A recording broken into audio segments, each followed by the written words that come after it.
Hello everyone. तो आज के सेशन में हम आपके human anatomy and physiology subject के ब्लड टॉपिक को डिस्कस करने वाले हैं। 100 इंपॉर्टेंट एमसीक्यू को प्रॉपर एक्सप्लेनेशन के साथ आपके साथ डिस्कस करेंगे। यहां पर इंट्रोडक्शन पार्ट्स रिलेटेड क्वेश्चन रहेंगे, ब्लड का, red blood cell, white blood cell, platelets के फंक्शन, इनके टाइप से रिलेटेड क्वेश्चन यहां पर डिस्कस करेंगे। डिसऑर्डर ऑफ ब्लड के क्वेश्चन आपको देखने को मिलेंगे। एनीमिया के टाइप से रिलेटेड आपके क्वेश्चन देखने को मिलेंगे। हीमोपोइसिस, ब्लड से रिलेटेड क्वेश्चन पूछा जाएगा। हीमोपोइसिस मतलब फॉर्मेशन ऑफ ब्लड, ब्लड किस तरीके से बनता है, कहां पर बनता है, बोन मेरो में बनेगा, इससे रिलेटेड आपके क्वेश्चन को डिस्कस करेंगे। मैकेनिज्म ऑफ ब्लड क्लॉटिंग से क्वेश्चन यहां पर देखेंगे हम लोग आपका। नेक्स्ट बात करते हैं और आपके बात करें तो ब्लड ग्रुप से रिलेटेड क्वेश्चन यहां पर डिस्कस करेंगे। तो चलिए स्टार्ट करते हैं, मतलब ओवरऑल आपका ब्लड टॉपिक से रिलेटेड क्वेश्चन यहां पर डिस्कस करेंगे। तो चलिए आज का सेशन को स्टार्ट करते हैं। बड़े सिंपल क्वेश्चन के साथ स्टार्ट करते हैं। पहला वाला क्वेश्चन जो है सब आपको आंसर करना है। बड़े सिंपल क्वेश्चन होते हैं ब्लड का। ब्लड तो हमारा ही है ना, हमारे बॉडी में ही फ्लो हो रहा है ब्लड जो है, तो ये सब तो नॉलेज आपको होगा ही। 12th स्टैंडर्ड से आप पढ़ते आ रहे हैं एचईपी जो है। तो चलिए सॉल्व करें पहला simple question. Which of the following are the function of blood, blood का क्या फंक्शन है। हमारे बॉडी में 5 लीटर ब्लड प्रेजेंट होता है, 5 to 6 लीटर ब्लड प्रेजेंट है। तो इस ब्लड का क्या रोल है हमारी बॉडी में। तो करेक्ट आंसर क्या होगा, ट्रांसपोर्टेशन। बिल्कुल, हमारे ब्लड में होता है हीमोग्लोबिन जो ऑक्सीजन को ट्रांसपोर्ट करता है हमारे सेल तक। तो ट्रांसपोर्टेशन वाला काम बिल्कुल करेक्ट है। रेगुलेशन की बात करें तो हमारे बॉडी टेम्परेचर को रेगुलेट करता है, हमारा पीएच को रेगुलेट करेगा, ये भी बिल्कुल करेक्ट है। बॉडी में जो पीएच होता है ब्लड का, इसको रेगुलेट करेगा।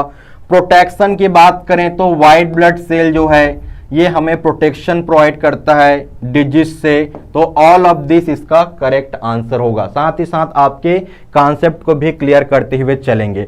ए ऑप्शन नहीं कर देना है, पहले ही ऑप्शन को देख के सभी ऑप्शन को अच्छे से पढ़ना है। तो ब्लड का फंक्शन होता है ऑक्सीजन को ट्रांसपोर्ट करेगा सेल तक का, स्पेशली जो हीमोग्लोबिन है ये ऑक्सीजन ट्रांसपोर्टेशन में हेल्प करता है। रेगुलेशन की बात करें तो हमारा जो नॉर्मल बॉडी टेम्परेचर है 37 डिग्री सेल्सियस को मेंटेन कर रहा है हमारा ब्लड जो है। प्रोटेक्शन देने का काम करता है व्हाइट ब्लड सेल। तो ऑल ऑफ दिस इसका करेक्ट आंसर होगा। चलिए सेकेंड क्वेश्चन को सॉल्व करो।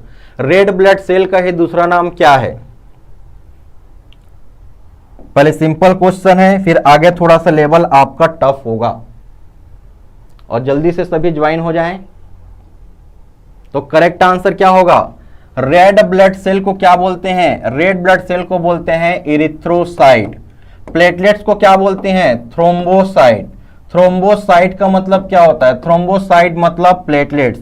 ल्यूकोसाइट किसको बोलते हैं, व्हाइट ब्लड सेल। तो कॉमन नाम भी पता होना चाहिए सबका।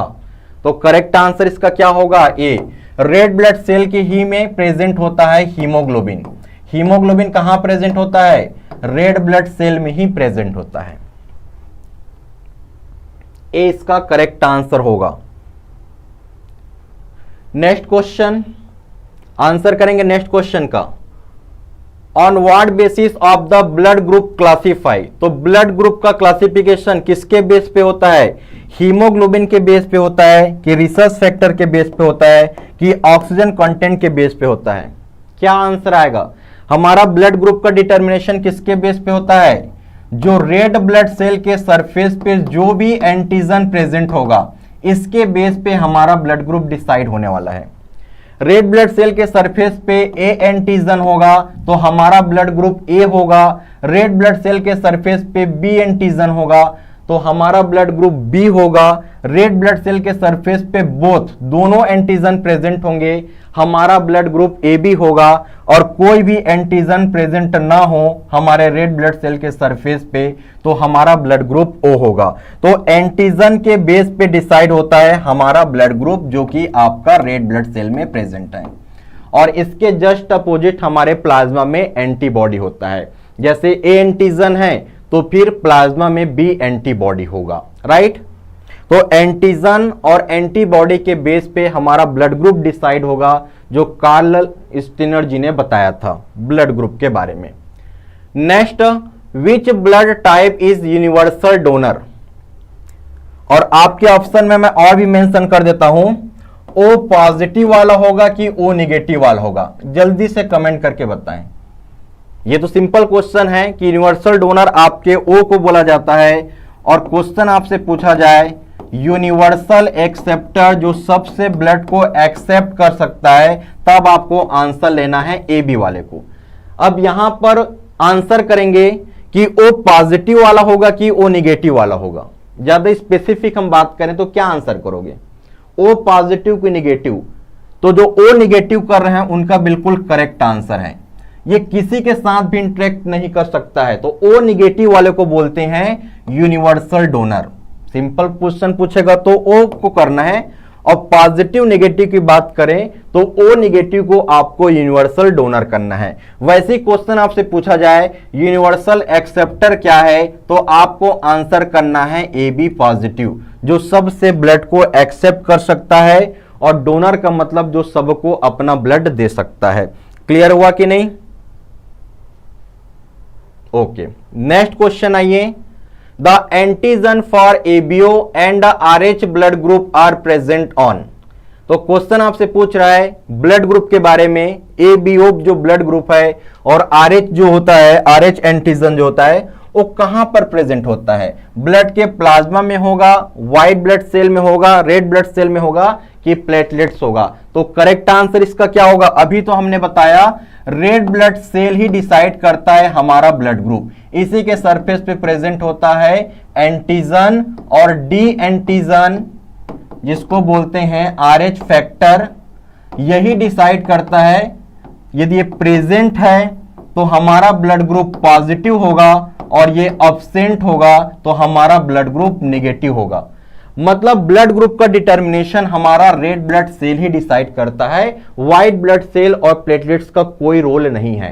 पॉजिटिव और नेगेटिव कौन डिसाइड करता है? आरएच फैक्टर डिसाइड करता है। जिसके रेड ब्लड सेल के सरफेस पे D antigen RH factor present हो उसको हम पॉजिटिव बोलते हैं, और 80 से 90% लोगों में ये प्रेजेंट होता है, तभी तो मोस्टली लोगों का पॉजिटिव ही आता है। और 10% 20% ऐसे लोग रहते हैं जिनमें आरएच फैक्टर अब्सेंट होता है, तो उनमें नेगेटिव आएगा। क्लियर? नेक्स्ट क्वेश्चन, तो रेड ब्लड सेल इसका करेक्ट आंसर होगा। सी जो कर रहे हैं उनका बिल्कुल करेक्ट है। Next question, which of this prevent the clotting of blood in the blood vessel? हमारे बॉडी में ब्लड फ्लो हो रहा है आर्टरी और वेन में, लेकिन ब्लड कभी भी आपका क्लॉट नहीं हो पाता। इसके पीछे रीजन क्या है? हाँ बिल्कुल, रिसर्च मंकी पे एक्सपेरिमेंट किया गया था आरएच फैक्टर का। तो करेक्ट आंसर क्या होगा आपका? आंसर करेंगे सीरोटोनिन है, फाइब्रिनोजन तो क्लॉटिंग फैक्टर होता है, फाइब्रिन का मतलब ब्लड का क्लॉट होता है, हिपेरिन जो होता है यही आपका नेचुरल एंटीकोगुलेंट होता है। नेचुरल एंटीकोगुलेंट क्या है आपका? हिपेरिन। नेचर क्या होता है इसका? पॉलीसेकेराइड है, हेट्रोपॉलीसेकेराइड होता है। ये भी एग्जाम में पूछा जा सकता है, राइट? पॉलीसेकेराइड है आपका हिपेरिन जो है, और ये बनता कहां पर है? इसका सिंथेसिस होता है लीवर में। तो करेक्ट आंसर क्या करना है? सी। और इतना पॉइंट्स आपको याद होना चाहिए कि ये नेचुरल एंटीकोगुलेंट है, इसका नेचर होता है पॉलीसेकेराइड, हेट्रोपॉलीसेकेराइड, और ये बनता कहां पर है? लीवर में बनता है। नेक्स्ट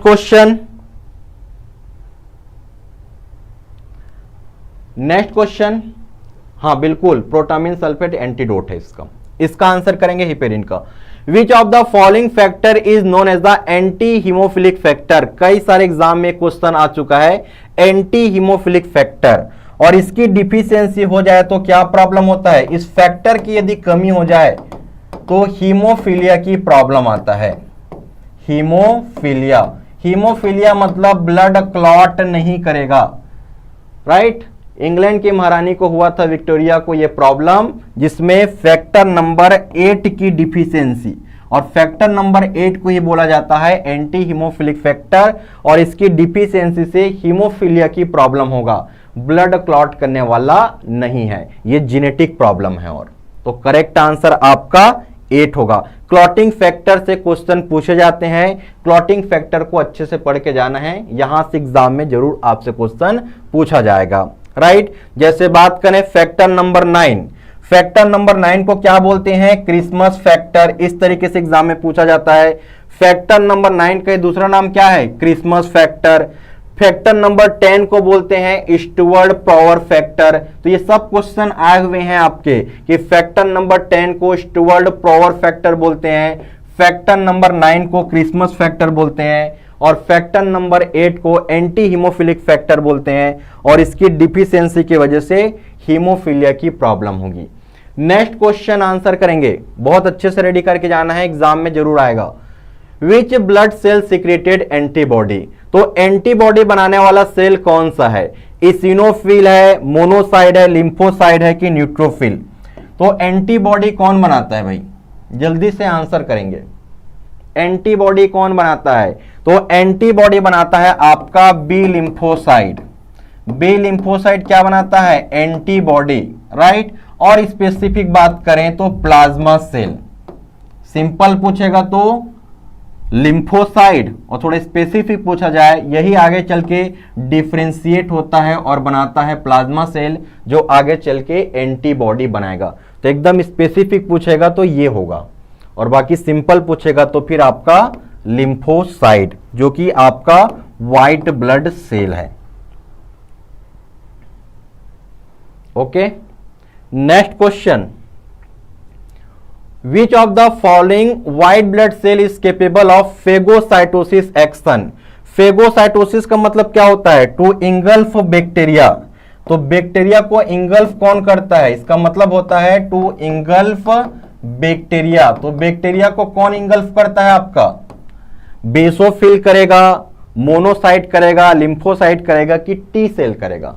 करेक्ट आंसर क्या होगा इसका, तो इसका करेक्ट आंसर आपका मोनोसाइट, इसी को तो मैक्रोफेजेस बोलते हैं, मैक्रोफेजेस, राइट। तो करेक्ट आंसर क्या होगा, फेगोसाइटोसिस एक्शन होता है मोनोसाइट का, होता है मैक्रोफेजेस का, राइट। और एक ऑप्शन आपको हो सकता है न्यूट्रोफिल। ये दोनों का काम क्या होता है, न्यूट्रोफिल और मोनोसाइट का काम होता है फेगोसाइटोसिस एक्शन। ये तो किल करता है, टी सेल क्या होता है, ये तो किल करता है बैक्टीरिया को, लेकिन उसको इंगल्फ करके डाइजेस्ट करने वाला काम मोनोसाइट करता है, राइट, जो कि सबसे लार्जेस्ट आपका व्हाइट ब्लड सेल है। बी इसका करेक्ट आंसर होगा। नेक्स्ट, ये क्वेश्चन भी एग्जाम में पूछा जाता है, बेसोफिल से क्वेश्चन पूछा जाता है कि यहीं पर ही आपका हिस्टामिन रिलीज होता है। हिस्टामिन कौन बनाता है आपका, बेसोफिल, और हिपेरिन भी यही बनाता है। आया हुआ क्वेश्चन है महाराष्ट्र में। हिस्टामिन और हिपेरिन ये दोनों का सिक्रेशन कौन करता है आपका, बेसोफिल। और हिस्टामिन कहां पर बनता है, मास्ट सेल में भी बनता है। तो मास्ट सेल भी हिस्टामिन बनाएगा, और ये क्वेश्चन भी आपके एग्जाम में आया था कि बेसोफिल, हिस्टामिन और हिपेरिन बनाएगा। एच करके याद रखना, आया हुआ क्वेश्चन है, ठीक है। नेक्स्ट, वे 10 नंबर वाला क्वेश्चन को सॉल्व करते हैं। हाँ, एलर्जी होता है हिस्टामिन के वजह से, inflammation. Which of the following vitamin are essential for blood clotting, इनमें से कौन सा विटामिन है जो ब्लड क्लॉट में हेल्प करता है। बायोकेमिस्ट्री में भी आपका यह क्वेश्चन आ सकता है। तो करेक्ट आंसर क्या होगा, तो करेक्ट आंसर बिल्कुल सही बोल रहे हैं, विटामिन के। बट इससे थोड़ा एक स्टेप और चलते हैं। ये विटामिन के जो है ये factor number 2, factor number 7, factor number 9 और फैक्टर नंबर 10 इन क्लॉटिंग फैक्टर को क्या करता है, एक्टिवेट करता है। ऐसे क्वेश्चन भी एग्जाम में पूछा जा सकता है। विटामिन के तो कॉमन है, बट ये क्वेश्चन भी एग्जाम में पूछा जा सकता है कि विटामिन के जो है ये फैक्टर नंबर 2 और 2 के बाद ऑप्शन में 5 देता है, तो 5 आंसर नहीं करना है, 7, 7 के बाद 9 और 9 के बाद 10। तो ये याद रखना, क्योंकि ऑप्शन में देता है 5, तो 5 नहीं करना है। इन दोनों को ऐड करोगे तो होगा 9 और 9 के बाद क्या होता है 10। तो ये आपके लिए एक इंपॉर्टेंट है कि विटामिन के जो है ये factor number 2, factor number 7, factor number 9 और फैक्टर नंबर 10 को एक्टिवेट करता है। क्लियर, तो यहां पर ये इंपॉर्टेंट पॉइंट था आपके लिए। विटामिन के तो सिंपल है। Next, what is the name of the iron containing protein that give red colour, blood को जो रेड कलर देता है उसका नाम आपसे पूछ रहा है। तो हमारा ब्लड का रेड कलर किसके वजह से होता है? क्रेनियल नर्व नहीं जी, आपका क्लॉटिंग फैक्टर की बात कर रहे हैं, राइट। आइए, तो इसका करेक्ट आंसर क्या होगा? हीमोग्लोबिन। ये देखिए, ये हमारा रेड ब्लड सेल है, रेड ब्लड सेल में ही प्रेजेंट होता है हीमोग्लोबिन। रेड ब्लड सेल में क्या प्रेजेंट होता है? हीमोग्लोबिन। और हीम का मतलब होता है आयरन, और ग्लोबुलिन एक प्रोटीन है। ये ग्लोबुलिन क्या है? आपका एक प्रोटीन है। तो आपसे क्वेश्चन पूछा जाए हीमोग्लोबिन क्या है, तो हीमोग्लोबिन आयरन कंटेनिंग प्रोटीन होता है और यही ब्लड को रेड कलर देता है। तो हमारा ब्लड का रेड कलर किसके वजह से है? हीमोग्लोबिन के वजह से है। क्लियर। और हीमोग्लोबिन कहां प्रेजेंट है? रेड ब्लड सेल में प्रेजेंट है। और हीमोग्लोबिन में क्या प्रेजेंट होता है? आयरन। तो आयरन कंटेनिंग प्रोटीन हीमोग्लोबिन को बोलते हैं। नेक्स्ट आपसे क्वेश्चन पूछा जाए हीमोग्लोबिन का नॉर्मल लेवल क्या होता है? मेल में बात करते हैं, मेल में 14 से लेकर 18 ग्राम पर डेसीलीटर इतना हीमोग्लोबिन होना चाहिए। डेसीलीटर मतलब 100 ml ब्लड की बात चल रहा है। फीमेल की बात करें तो फीमेल में कितना हीमोग्लोबिन होना चाहिए? तो 12 से 14 ग्राम पर डेसीलीटर नॉलेज होना चाहिए कितना हीमोग्लोबिन होना चाहिए। क्लियर हो गया। तो हीमोग्लोबिन मेल में 14 से 18 को नॉर्मल मानते हैं और फीमेल में 12 से 14, और इसी की डिफिशियंसी हो गया तो फिर एनीमिया की प्रॉब्लम हो जाएगा, ब्लड की कमी हो जाएगा। एनीमिया बहुत अच्छे से पढ़ना है, एग्जाम में जरूर पूछेगा टाइप्स ऑफ एनीमिया के क्वेश्चन। नेक्स्ट बात करते हैं, नेक्स्ट क्वेश्चन ब्लड फॉर्मेशन से भी क्वेश्चन पूछा जा सकता है।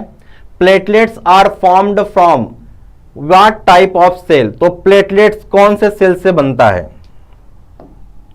यह क्वेश्चन भी बहुत कॉमन है कि ब्लड का फॉर्मेशन कहां पर होता है? ब्लड का फॉर्मेशन होता है बोन मेरो में।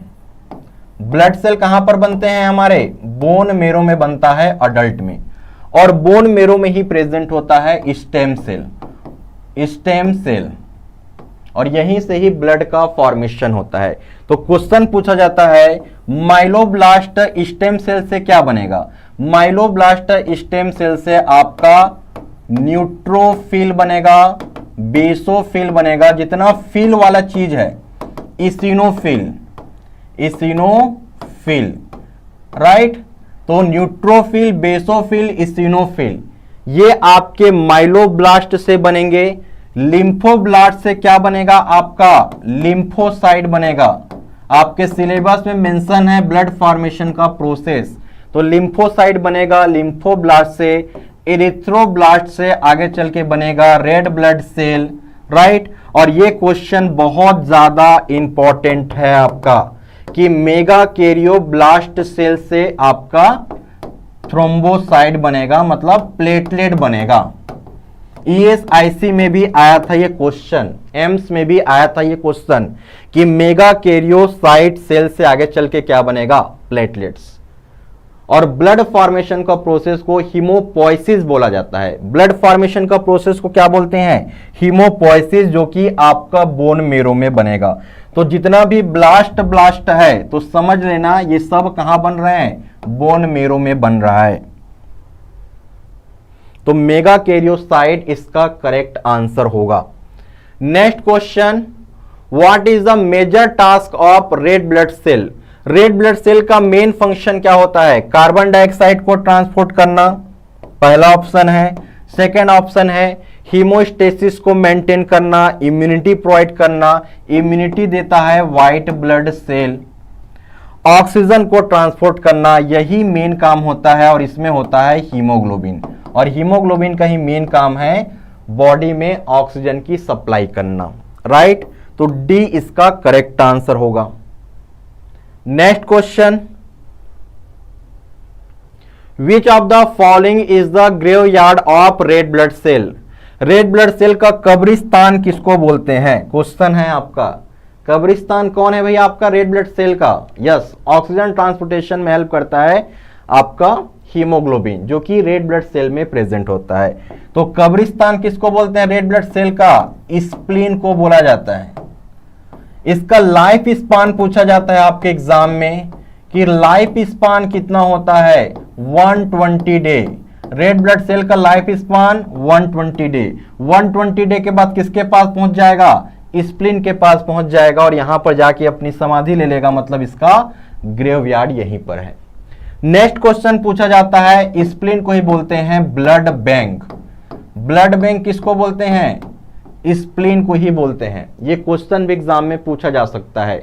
इमरजेंसी कंडीशन में हमारे बॉडी को ब्लड की सप्लाई कौन करता है? स्प्लीन ही करता है। आप सोच रहे होंगे स्प्लीन के पास ब्लड कहां से आ गया? तो यही जो आपका कब्रिस्तान बना हुआ है, ओल्ड रेड ब्लड सेल, यही इमरजेंसी कंडीशन में क्या हो जाते हैं? रिसाइकल हो जाते हैं और इमरजेंसी कंडीशन में बॉडी को ब्लड की सप्लाई करते हैं। तो इमरजेंसी कंडीशन में ब्लड बैंक की तरह काम करता है हमारा स्प्लीन जो है, और जो ओल्ड रेड ब्लड सेल हैं जिसकी समाधि है स्प्लीन में, यही अपने आप को रीजनरेट करके कुछ टाइम के लिए बॉडी को ब्लड की सप्लाई कर देते हैं।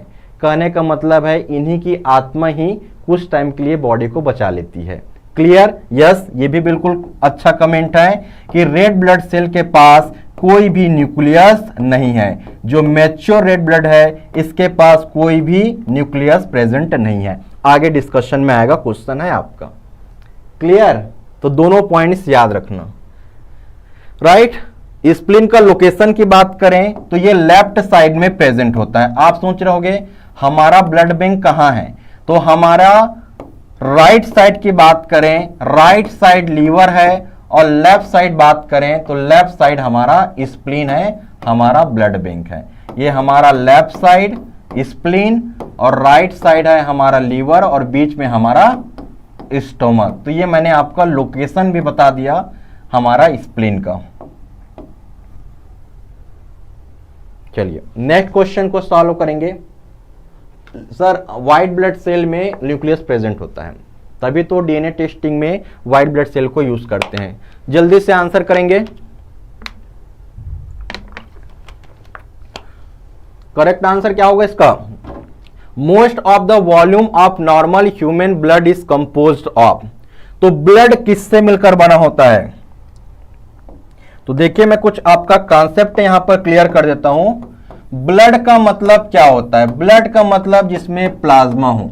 प्लाज्मा मतलब लिक्विड पार्ट को बोलते हैं, ठीक है? ब्लड के लिक्विड पार्ट को बोलते हैं प्लाज्मा, जो कि लगभग 55% होगा, और बचा जो रिमेनिंग पोर्शन है ये आपका लिक्विड है। ब्लड के लिक्विड पार्ट को प्लाज्मा बोलते हैं, और लगभग 45% आपके blood cell, red blood cell, platelets और व्हाइट ब्लड सेल। तो ब्लड का मतलब ये होता है ब्लड में प्लाज्मा भी प्रेजेंट हो और ब्लड के सेल भी प्रेजेंट हो। ये आपके क्या हैं? ब्लड के सेल। नेक्स्ट आपके एग्जाम में पूछा जाए प्लाज्मा किसको बोलते हैं? तो प्लाज्मा का मतलब ब्लड से आप रिमूव कर दो, ये सारे चीजों को रिमूव कर दो। Red blood cell, white blood cell और प्लेटलेट्स, इनको आप रिमूव कर दो ब्लड से, तो जो लिक्विड पार्ट बचेगा उसको प्लाज्मा बोलते हैं। फिर क्वेश्चन पूछा जाता है सीरम किसको बोलते हैं? तो ब्लड से और स्पेशली ब्लड के प्लाज्मा वाले पार्ट से आप फाइब्रिनोजन को रिमूव कर दो। फाइब्रिनोजन का मतलब क्या होता है? क्लॉटिंग फैक्टर, जो ब्लड को क्लॉट करता है। इस क्लॉटिंग फैक्टर को आप रिमूव कर दो तो जो बचेगा उसको हम सीरम बोलते हैं। क्लियर? नेक्स्ट आपसे क्वेश्चन पूछा जाता है लिम्फ किसको बोलते हैं? लिम्फ का मतलब होता है टिश्यू फ्लूइड। तो टिश्यू फ्लूइड बोलेंगे जिसमें सिर्फ आपका ब्लड की बात करें, यहां पर आपका प्लाज्मा प्रेजेंट हो और सबसे ज्यादा व्हाइट ब्लड सेल प्रेजेंट हो। तो प्लाज्मा और व्हाइट ब्लड सेल को ही बोला जाता है लिम्फ। तो ये कॉन्सेप्ट आपको क्लियर होना चाहिए।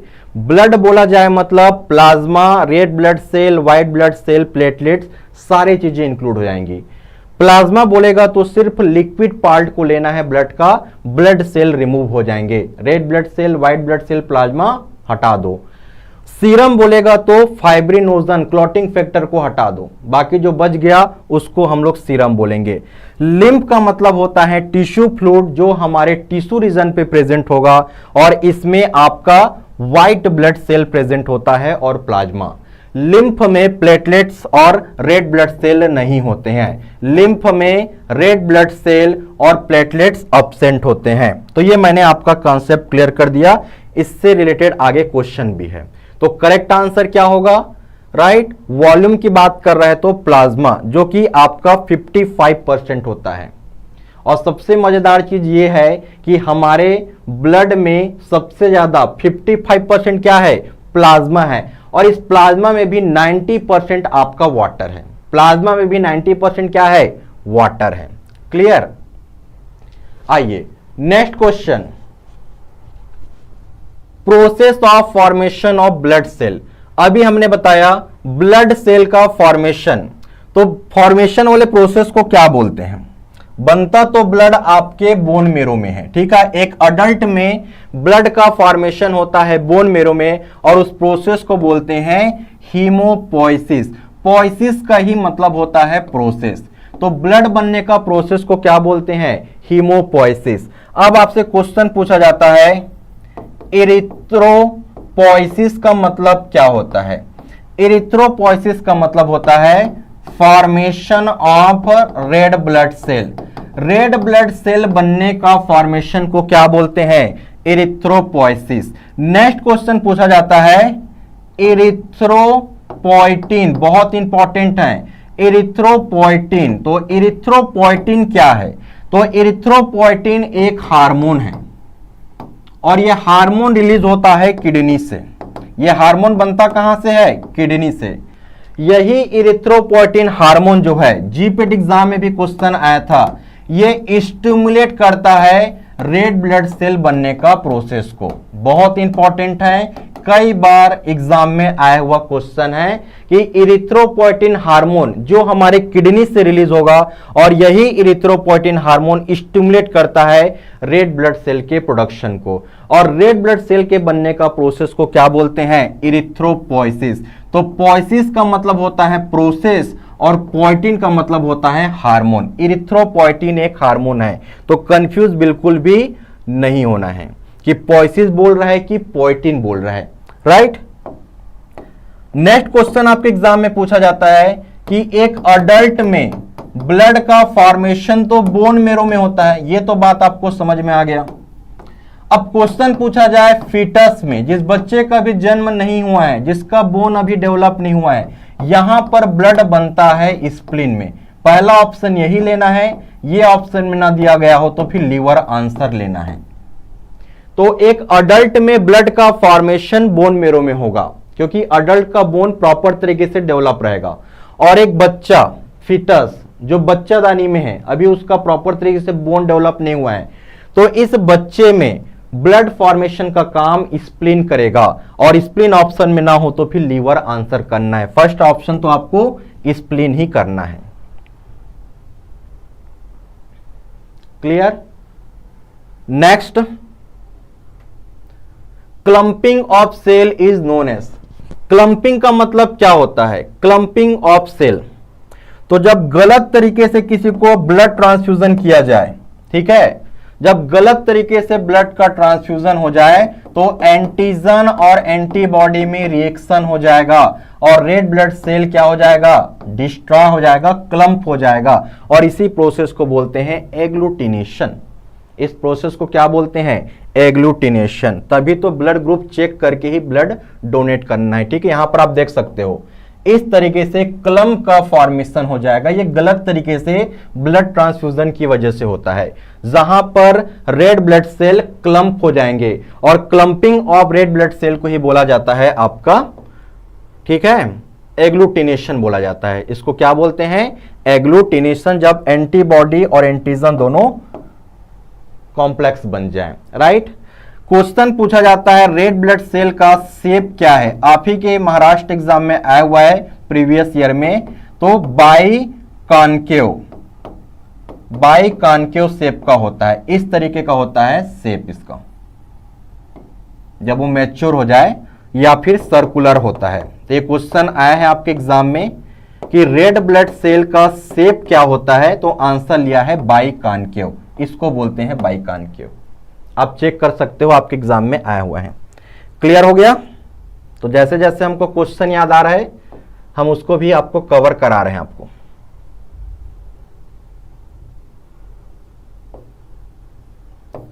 चलिए नेक्स्ट क्वेश्चन, बाइकॉन्केव आंसर लिया गया है, शायद 16 में आया था आपके एग्जाम में, आपके स्टेट के। Ratio of red blood cell volume to the whole blood volume is known as, क्या होगा इसका correct answer? Ratio of red blood cell मतलब पूरे ब्लड में बात कर रहा है, होल ब्लड में, होल ब्लड में रेड ब्लड सेल के वॉल्यूम को क्या बोलते हैं?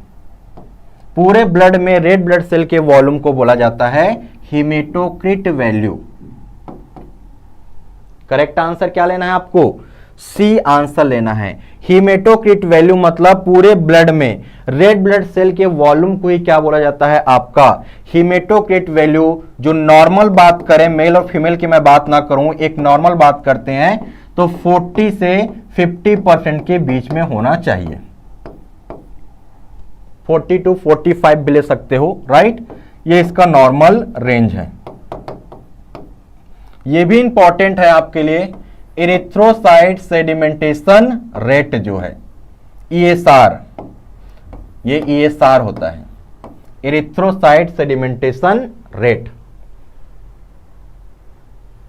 तो सी जो कर रहे हैं उनका बिल्कुल करेक्ट आंसर है, राइट? मेल टू फीमेल थोड़ा वेरी करता है, आप तो एक कॉमन रेंज याद करना, मेल में आपका 54 भी जा सकता है और वुमेन में 48 जाएगा, तो मैंने कॉमन रेंज बता दिया, 40 से 50 के बीच में रहता है हीमेटोक्रिट की नॉर्मल वैल्यू। हाँ, next, which of the following is not a cellular element of blood? तो इसमें से कौन ब्लड का सेल नहीं है? बड़ा सिंपल क्वेश्चन है आपके लिए, अभी मैंने आपको पूरा बताया। प्लाज्मा किसको बोलते हैं, ब्लड किसको बोलते हैं? तो इसका करेक्ट आंसर क्या होगा? प्लाज्मा इसका करेक्ट आंसर होगा, क्योंकि ब्लड के लिक्विड पार्ट को ही तो हम प्लाज्मा बोलते हैं, जो लगभग 55% है, और इसमें भी 90% क्या है? 90% वाटर है, येलो कलर का होता है। प्लाज्मा कौन सा कलर का होता है? येलो कलर का। बाकी सब आपके ब्लड के सेल हैं। देयर इज नो डीएनए, इनमें कौन सा सेल है जिसमें डीएनए प्रेजेंट नहीं है? क्या होगा correct answer? Mature red blood cell, इसमें कोई न्यूक्लियस नहीं होता है। कट गया ऑप्शन, तो करेक्ट आंसर क्या हो जाएगा? एक ही तो ऑप्शन आपको फिर नजर आ रहा है, या इसको आप ऐसा समझ सकते हो, व्हाइट ब्लड सेल इसमें होना चाहिए। White blood cell, white blood cell में प्रेजेंट होता है डीएनए, आप इतना याद कर लेना, क्योंकि व्हाइट ब्लड सेल के पास क्या होता है? न्यूक्लियस। तो जिसके पास न्यूक्लियस है उसके पास आपका डीएनए होना चाहिए। क्लियर? बाकी रेड ब्लड सेल और प्लेटलेट्स की बात करें तो इनमें डीएनए प्रेजेंट नहीं होगा, क्योंकि इसके पास तो न्यूक्लियस ही नहीं है, इन दोनों के पास न्यूक्लियस नहीं होता है। ये कॉन्सेप्ट बस आप याद कर लेना, ठीक है? ये इसका करेक्ट आंसर होगा। तो जब भी ब्लड सैंपल मिलेगा तो हमारे पास एक ही ऑप्शन रहेगा डीएनए टेस्टिंग के लिए, व्हाइट ब्लड सेल, क्योंकि व्हाइट ब्लड सेल के पास प्रेजेंट होता है न्यूक्लियस और उसके पास होगा डीएनए। नेक्स्ट क्वेश्चन पूछ रहे हैं आपसे, which of the following is known as the Hageman factor? Hageman factor किसको बोलते हैं? 13 क्लॉटिंग फैक्टर पढ़ के जाना है, एग्जाम में बहुत काम आएगा। आप इसको ऐसे याद कर सकते हो, ठीक है? ये आपका 12 नंबर का फैक्टर है और इसी को आप ऐसा ऐड कर दो, ऐड करोगे तो क्या बन जाएगा? H बन जाएगा। तो H जो होता है यही आपका हेजमैन फैक्टर है, जो कि फैक्टर नंबर 12 है, राइट? इस तरीके से आप याद कर सकते हो, बहुत इंपॉर्टेंट है हेजमैन फैक्टर।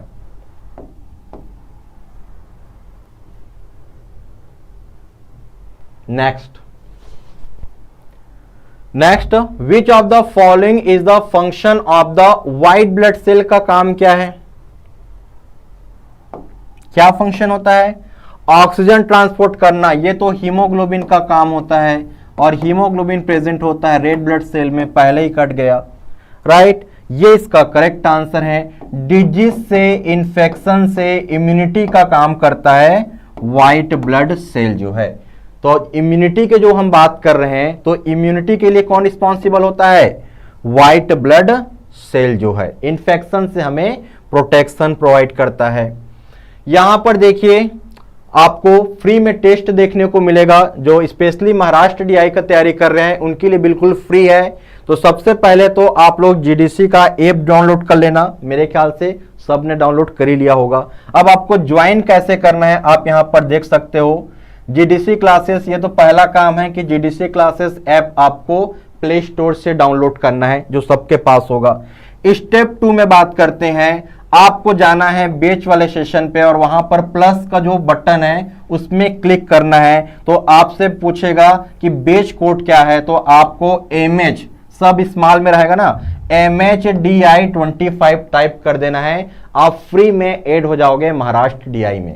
कंपटीशन तो आपको यहीं से पता चलेगा, राइट, कंपटीशन यहीं पर पता चलेगा। और टाइम को स्पेशली ध्यान दीजिए, 10 AM है। तो जितना ज्यादा आप मॉक टेस्ट दिलाएंगे, वो भी फ्री में है, तो आपका कॉन्सेप्ट क्लियर होगा, आपको कंपटीशन पता चलेगा कि आपका रैंक क्या आ रहा है।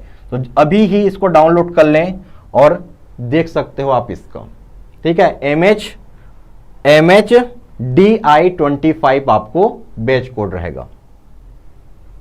यहां पर आप फॉर्मेट भी देख सकते हो, इस तरीके का आपको first step, second, third, fourth. आइए नेक्स्ट क्वेश्चन की तरफ मूव करते हैं। अब आपका name the component that are found in the plasma. तो प्लाज्मा में क्या चीजें प्रेजेंट होता है, ये आपसे क्वेश्चन पूछ रहा है।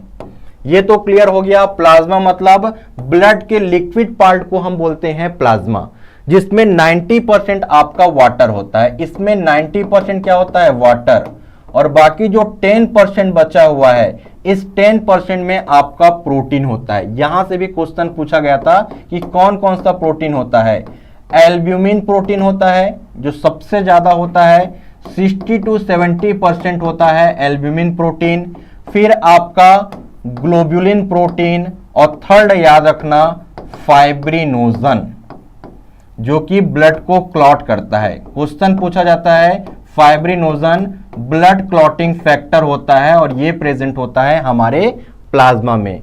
यहां पर जो गामा ग्लोब्युलिन है, गामा ग्लोब्युलिन यही बनाता है एंटीबॉडी। एंटीबॉडी में इसका इंपॉर्टेंट रोल है, एंटीबॉडी बनाने का काम करता है गामा ग्लोब्युलिन। और एल्ब्यूमिन का काम होता है ब्लड के ऑस्मोटिक प्रेशर को रेगुलेट करना। तो ये तो प्रोटीन काफी इंपॉर्टेंट है। गैसेस भी होता है, नाइट्रोजन, ऑक्सीजन, राइट। तो ऑल ऑफ दिस इसका करेक्ट आंसर होगा। तो हमने आपका कॉन्सेप्ट भी क्लियर कराया, जहां से क्वेश्चन पूछा गया था कि प्रोटीन में आपका एल्ब्यूमिन प्रोटीन होता है, राइट, ग्लोबुलिन प्रोटीन होगा, और आपका फाइब्रिनोजन। फाइब्रिनोजन ब्लड को क्लॉट करने में हेल्प करेगा। ग्लोबुलिन का स्पेशली जो गामा ग्लोबुलिन होता है, ये एंटीबॉडी बनाने में हेल्प करता है। और फिर हमने क्या बताया आपको, एल्ब्यूमिन, जो कि ऑस्मोटिक प्रेशर को रेगुलेट करता है ब्लड का, जो सबसे ज्यादा होता है हमारा प्लाज्मा में। The process of blood clotting is called. तो ब्लड क्लॉट करने की जिम्मेदारी किसका है भाई? ब्लड को क्लॉट करने की जिम्मेदारी है प्लेटलेट्स का। और प्लेटलेट्स को क्या बोलते हैं? थ्रोम्बोसाइट। प्लेटलेट्स को क्या बोलते हैं? थ्रोम्बोसाइट। और ब्लड क्लॉटिंग प्रोसेस मतलब ब्लीडिंग को स्टॉप करना, और ब्लीडिंग को स्टॉप करने का प्रोसेस को क्या बोलेंगे? स्टेसिस, ठीक है, हीमोस्टेसिस बोलेंगे, करेक्ट। तो क्वेश्चन आपसे पूछा जाता है कि ब्लड क्लॉटिंग के लिए कौन रिस्पॉन्सिबल है, तो आपको आंसर करना है प्लेटलेट थ्रोम्बोसाइट। और स्टेसिस का मतलब होता है स्टॉप करना, ब्लीडिंग को स्टॉप करना। क्लियर? तो ए इसका करेक्ट आंसर होगा हीमोस्टेसिस। बी गलत है। बी आपका एंटीजन एंटीबॉडी का जब रिएक्शन होगा गलत ब्लड ट्रांसफ्यूजन की वजह से, उसमें एग्लूटिनेशन होता है रेड ब्लड सेल का। तो बी क्यों आंसर कर रहे हैं? स्टेसिस का मतलब होता है स्टॉप, और हीमो का मतलब ब्लड हो गया आपका, राइट। तो हीमोस्टेसिस का मतलब होता है स्टॉप द ब्लीडिंग। जब भी हमें इंजरी होगा, प्लेटलेट्स एग्रीगेट होगा और प्लेटलेट्स के एग्रीगेट होते ही क्या होगा, ब्लड हमारा क्लॉट कर जाएगा, फाइब्रिन बन जाएगा। क्लियर, फाइब्रिन का मतलब ब्लड का क्लॉट होना है। नेक्स्ट क्वेश्चन, एंटी सीरम का मतलब क्या है?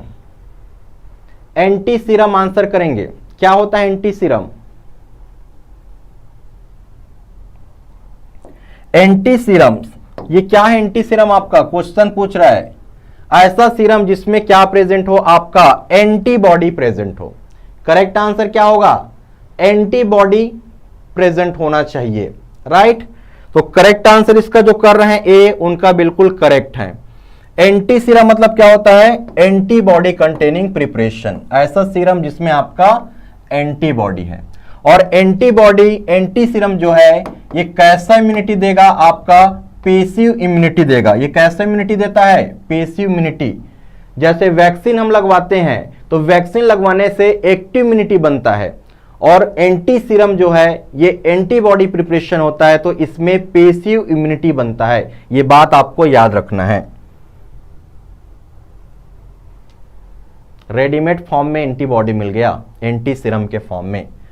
नेक्स्ट क्वेश्चन, ब्लड ग्रुप कितने टाइप के होते हैं? इसमें भी कई लोग गलत करेंगे, मैं देख रहा हूं कितने लोग इसको गलत करते हैं। ठीक है, सिंपल क्वेश्चन है। ब्लड, अच्छा ब्लड सेल्स की बात कर रहा है, ठीक है, ब्लड ग्रुप नहीं है, ब्लड सेल की बात कर रहे हैं। तो कितने टाइप के ब्लड सेल होते हैं? तो ये तो चलो ठीक है। अब आंसर करो आप लोग, ब्लड ग्रुप कितने टाइप के ब्लड ग्रुप होते हैं? इसका आंसर करोगे, ऑप्शन सेम है, इसमें जल्दी से कमेंट करके बताओगे कि कितने टाइप के ब्लड ग्रुप होते हैं। ब्लड सेल तो red blood cell, white blood cell और प्लेटलेट्स। करेक्ट आंसर क्या होगा? ए होता है, बी होता है और ए बी होता है और एक ओ होता है। 4 टाइप का ब्लड ग्रुप होता है। और ब्लड सेल की बात करें तो रेड ब्लड सेल हो गया, व्हाइट ब्लड सेल हो गया और एक आपका प्लेटलेट्स हो गया, राइट। 4 टाइप का होता है। ये क्वेश्चन देखिए आ गया, जो अभी मैं बात कर रहा था कि how many types of the blood group. तो आप सब लोगों ने पहले ही कमेंट करके बता दिया है, ठीक है, 4 इसका करेक्ट आंसर होगा। 4 टाइप के ब्लड ग्रुप होते हैं। नेक्स्ट, विच ल्यूकोसाइड रिलीज हिपेरिन और हिस्टामिन इन ब्लड। ये आया हुआ क्वेश्चन था आपके एग्जाम में कि कौन सा व्हाइट ब्लड सेल है, ल्यूकोसाइड मतलब व्हाइट ब्लड सेल, ठीक है, जो आपका हिपेरिन और हिस्टामिन को रिलीज करता है। तो करेक्ट आंसर क्या होगा? हमने डिस्कस भी किया था इसको, बेसोफिल। बेसोफिल ही रिलीज करता है हिस्टामिन और हिपेरिन, और हिस्टामिन की वजह से एलर्जिक रिएक्शन बॉडी में देखने को मिलते हैं। तो जो बी कर रहे हैं उनका बिल्कुल करेक्ट आंसर है, राइट। नेक्स्ट क्वेश्चन, हीमोग्लोबिन क्या है? एक रिप्रोडक्टिव पिगमेंट है कि रिस्पायरेटरी पिगमेंट है कि कार्बोहाइड्रेट है? इसका नेचर क्या है आपका? Haemoglobin iron containing protein, iron containing protein होता है, और इसका मेन काम क्या है? ऑक्सीजन को ट्रांसपोर्ट करना। और ब्रीथिंग वाला जो काम होता है ये तो फिर ऑक्सीजन वाला हो गया, तो इसको रिस्पायरेटरी पिगमेंट भी बोलते हैं। पिगमेंट मतलब कलर, और इसी की वजह से ही हमारा ब्लड का कलर रेड है। तो करेक्ट आंसर आपको क्या लेना है? हीमोग्लोबिन को ही बोलते हैं रिस्पायरेटरी पिगमेंट, क्योंकि ये ऑक्सीजन को ट्रांसपोर्टेशन में हेल्प करते हैं। Next question, which part of the blood can be transfuse? Which part of the blood can be transfuse? क्या ब्लड को, पूरा ब्लड को ट्रांसफ्यूज किया जा सकता है कि सिर्फ प्लेटलेट्स को करेंगे कि रेड ब्लड सेल को करेंगे? क्या आंसर होगा?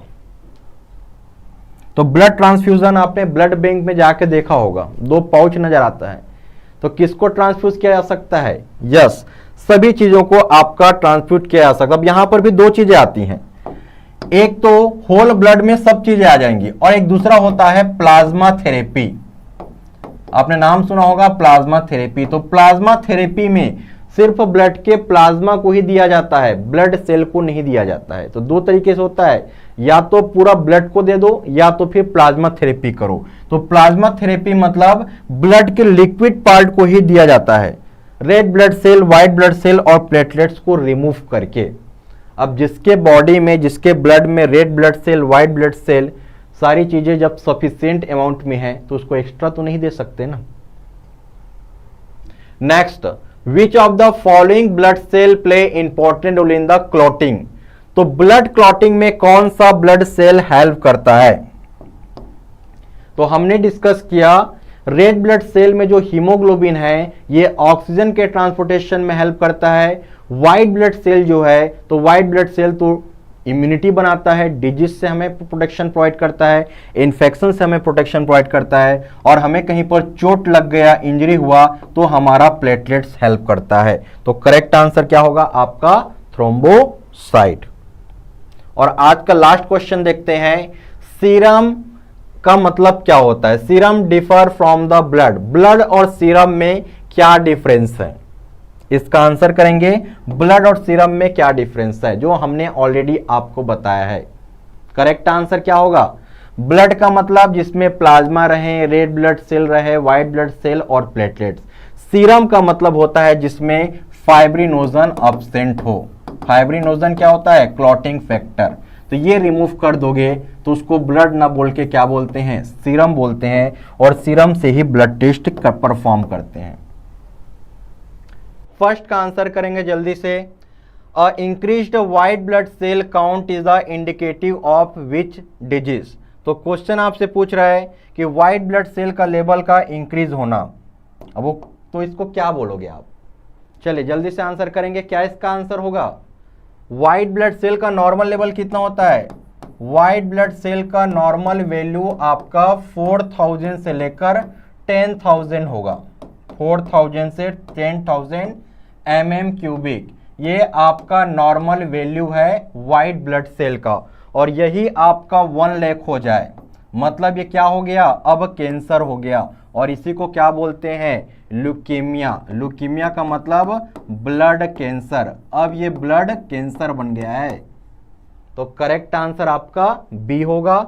ये नॉर्मल वैल्यू है, इससे ज्यादा हो गया तो 1 लाख हो गया तो इसको ल्यूकीमिया बोलते हैं, ब्लड कैंसर। यस, सबका करेक्ट आंसर आ रहा है। Next question, which is the rarest blood group. सबसे रेयर ब्लड ग्रुप कौन सा है? बहुत अच्छा क्वेश्चन है आपके लिए। तो सबसे रेयर कौन सा है लग रहा है आपको? ए बी पॉजिटिव वाला, ओ नेगेटिव वाला कि ओ पॉजिटिव वाला? इन सब में सबसे रेयर ब्लड ग्रुप कौन सा है आपका? तो एक तो आपका एक बॉम्बे ब्लड ग्रुप भी होता है, आप महाराष्ट्र से हैं तो बॉम्बे ब्लड ग्रुप आपको पता होना चाहिए। बॉम्बे ब्लड ग्रुप जो है राइट 1952 में डिस्कवर किया गया था, स्पेशली ये मुंबई वाले रीजन में देखा गया था 1952 में, राइट। वाई.एम. भिंडे साइंटिस्ट ने बताया था। इसके बारे में किसने बताया था? वाई.एम. भिंडे साइंटिस्ट ने 1952 में स्पेशली मुंबई रीजन पे सबसे पहली बार डिस्कवर किया गया था बॉम्बे ब्लड ग्रुप। तो महाराष्ट्र के लिए तो यही रेयर ब्लड ग्रुप होगा, बट यहाँ क्वेश्चन के हिसाब से आपका ए बी निगेटिव होगा, ठीक है। ए बी निगेटिव को मानते हैं रेयरेस्ट ब्लड ग्रुप, और महाराष्ट्र रीजन में स्पेशली चेक करते हैं बॉम्बे ब्लड ग्रुप भी, क्योंकि जितने भी हमारे ब्लड ग्रुप होते हैं, रेड ब्लड सेल की मैं बात करूं तो सब में आपका एच एंटीजन होता है। सब में क्या होता है? H antigen. चाहे आपका ए ब्लड ग्रुप हो, ए बी हो, आपका ओ ब्लड ग्रुप हो, सब में क्या होता है? H antigen. But Bombay blood group में ये अब्सेंट होता है। एच एंटीजन जो है ये अब्सेंट होता है बॉम्बे ब्लड ग्रुप में, तो ये बहुत रेयर है। तो ये बात भी आप याद कर लेना, ठीक है, कि 1952 में वाई.एम. भिंडे जी ने बॉम्बे ब्लड ग्रुप डिस्कवर किया था, और बॉम्बे ब्लड ग्रुप में आपका एच एंटीजन अब्सेंट होता है। H antigen A B O सब में प्रेजेंट होता है और इसमें अब्सेंट होता है। तो ये सबको अपना ब्लड दे सकता है। बॉम्बे ब्लड ग्रुप वाला डोनर की तरह काम करता है, सबको अपना ब्लड दे सकता है, बट लेने का टाइम आएगा तो फिर ये बॉम्बे ब्लड ग्रुप वाले से ही लेगा। तो इसका करेक्ट आंसर ये होगा ए बी निगेटिव। क्लियर हो गया? तो देखिए इसका रीजन क्या है, ए बी नेगेटिव को हम लोग सबसे रेयरेस्ट ब्लड ग्रुप बोलते हैं। इसके पीछे रीजन क्या है, because it the absence of RH factor. RH factor he decide करता है पॉजिटिव और नेगेटिव को। ब्लड का पॉजिटिव होना नेगेटिव होना डिसाइड कौन करता है, RH फैक्टर। तो नेगेटिव मतलब RH फैक्टर क्या है आपका, अब्सेंट है, और इसमें बोथ टाइप के ए और बी एंटीजन प्रेजेंट हैं, और एंटीजन जो हमारे रेड ब्लड सेल पे प्रेजेंट होते हैं यही हमारा ब्लड ग्रुप को डिसाइड करते हैं, right. Next question, what are the 2 blood test. तो कौन कौन सा ब्लड टेस्ट होता है आपका, तो अभी तो हमने बताया एक ABO होता है, A blood group, B blood group, AB और O, और एक पॉजिटिव और नेगेटिव को बताता है ये RH फैक्टर जो है। RH फैक्टर बताता है पॉजिटिव और नेगेटिव को, और ये जो है ABO रेड ब्लड सेल के सरफेस पे जो भी एंटीजन होगा इसके बेस पे हमारा ब्लड ग्रुप डिसाइड होने वाला है। ये क्वेश्चन भी एग्जाम में पूछा जाता है कि कार्ल लैंड स्टिनर को फादर ऑफ ब्लड ग्रुप बोलते हैं। उन्होंने ही बनाया है ये ABO सिस्टम और RH फैक्टर, ये आपका कार्ल लैंड स्टिनर जी ने ही बनाया है, ठीक है। उन्होंने दोनों कॉन्सेप्ट दिया था, पॉजिटिव और नेगेटिव का भी, और ये ABO सिस्टम को भी। बी जो कर रहे हैं उनका बिल्कुल करेक्ट आंसर है। Next, why are the transfusion given. तो ट्रांसफ्यूजन कब जरूरत पड़ेगी, आपसे क्वेश्चन पूछ रहा है हमें ब्लड ट्रांसफ्यूजन की नीड क्यों है, इसके पीछे रीजन क्या है। आंसर करेंगे ब्लड ट्रांसफ्यूजन की नीड कब होगी, क्या होगा इसका करेक्ट आंसर, स्टेटमेंट पढ़िए। To increase the amount of blood. अब किसी की में ब्लड की कमी हो गई तो उसको फुलफिल करने के लिए ब्लड का ट्रांसफ्यूजन बहुत इंपॉर्टेंट है। To increase the blood ability to carry the oxygen. Blood में ही क्या होता है, ब्लड में होता है red blood cell, red blood cell में होगा हीमोग्लोबिन, और इसी का तो काम है ऑक्सीजन का ट्रांसपोर्टेशन करना। तो ब्लड की कमी हो गई मतलब रेड ब्लड सेल की कमी हो गई, हीमोग्लोबिन की डिफिशियंसी मतलब ऑक्सीजन कैरिंग कैपेसिटी कम हो जाएगा। तो इसको भी इंक्रीज करने के लिए ब्लड ट्रांसफ्यूजन इंपॉर्टेंट है। To decrease the risk of bleeding, बहुत ज़्यादा ब्लड का लॉस होगा तो भी सी ट्रांसफ्यूजन की नीड होगी। तो ऑल ऑफ एबव इसका करेक्ट आंसर होगा। यहाँ से आपको याद रखना है इमरजेंसी कंडीशन में प्लाज्मा थेरेपी भी करते हैं, ठीक है, प्लाज्मा थेरेपी भी करते हैं। और एक बात और याद रखना, plasma volume expander, plasma volume expander, यहां से क्वेश्चन पूछा जा सकता है। इसके एग्जाम्पल पूछा जाता है आपके एग्जाम में कि इमरजेंसी कंडीशन में यदि ब्लड की सप्लाई नहीं हो पाए तो कुछ टाइम के लिए प्लाज्मा वॉल्यूम दिया जाता है, और इसका एग्जाम्पल काफी इंपॉर्टेंट है, एल्ब्यूमिन और एक आपका डेक्स्ट्रॉन। ये दोनों याद रखना, आया हुआ क्वेश्चन है फार्मा कॉम्पिटिटिव एग्जाम में। एल्ब्यूमिन, और ये तो रेलवे में भी आया था ये क्वेश्चन जो है कि प्लाज्मा वॉल्यूम एक्सपांडर के रूप में हम क्या यूज करते हैं, एल्ब्यूमिन और डेक्स्ट्रॉन, ये दोनों याद रखना। अब ब्लड ट्रांसफ्यूजन कर रहे हैं और इमरजेंसी कंडीशन में यदि ब्लड ना मिल पाए तो कुछ टाइम के लिए पेशेंट को प्लाज्मा वॉल्यूम एक्सपांडर से काम बन जाएगा, एल्ब्यूमिन और डेक्स्ट्रॉन से, राइट। हाइपोवोलेमिक शॉक में भी दिया जाता है, बिल्कुल करेक्ट बोल रहे हो। जब बॉडी में फ्लूइड की कमी हो जाए तो फिर ये सारी चीजें दिया जा सकता है, डेक्स्ट्रॉन, एल्ब्यूमिन। ये क्वेश्चन एग्जाम में पूछा जाता है। वेरी गुड, सौरभ का कमेंट भी बहुत अच्छा आया हुआ है। हाइपोवोलेमिक शॉक के कंडीशन में भी हाइपोवोलेमिक दिया जा सकता है। अभी हमने डिस्कस किया था ल्यूकीमिया। ल्यूकीमिया का मतलब क्या होता है, ब्लड के कैंसर को क्या बोलते हैं, ल्यूकीमिया। यस, बिल्कुल सही है, डेक्स्ट्रॉन हाइपोवोलेमिक शॉक में होता है। Next question, if the blood group of individual is a, question पूछ रहा है एक पर्सन का ब्लड ग्रुप आपका ए है तो उसके ब्लड में किस टाइप का एंटीबॉडी प्रेजेंट होगा। तो जल्दी से आंसर करेंगे, एक पर्सन का ब्लड ग्रुप ए है तो उसके प्लाज्मा में किस टाइप का एंटीबॉडी प्रेजेंट होगा। तो ब्लड ग्रुप क्या बोला गया है, ए की बात किया गया है।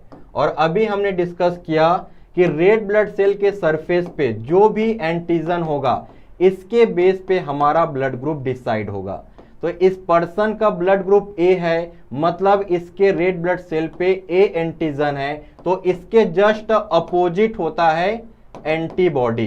तो इसके प्लाज्मा में बी टाइप का एंटीबॉडी होगा। किस टाइप का एंटीबॉडी होगा? बी टाइप का। ठीक है, इसका ब्लड ग्रुप ए है तो उसमें किस टाइप का एंटीबॉडी होगा? बी एंटीबॉडी होगा। जस्ट अपोजिट होता है, ये बात याद रखना। क्लियर? अब इसी क्वेश्चन को मैं थोड़ा सा चेंज करें, अब आंसर करना। ये क्वेश्चन को मैं चेंज कर रहा हूं। If the blood group of individual B है, क्या है? B, then the antibody present. इसका आंसर करेंगे जल्दी से। इसका तो आंसर सब लोगों ने बिल्कुल करेक्ट किया है। अब हम क्वेश्चन कर रहे हैं, if blood group of individual is B, तब उसमें कौन सा एंटीबॉडी प्रेजेंट होगा? तब इसका आंसर क्या आ जाएगा? यस, तब इसका आंसर क्या होगा? ए एंटीबॉडी। जब एंटीजन क्या है? एंटीजन बी है, तो फिर एंटीबॉडी इसका अपोजिट हो जाएगा। ठीक है, antibodies A.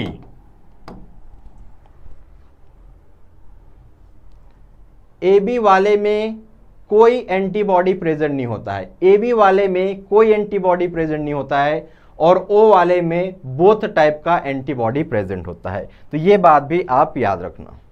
Next, blood cell are produce in. ये ब्लड बनता कहां पर है? Red blood cell, white blood cell और प्लेटलेट्स कहां पर बनते हैं?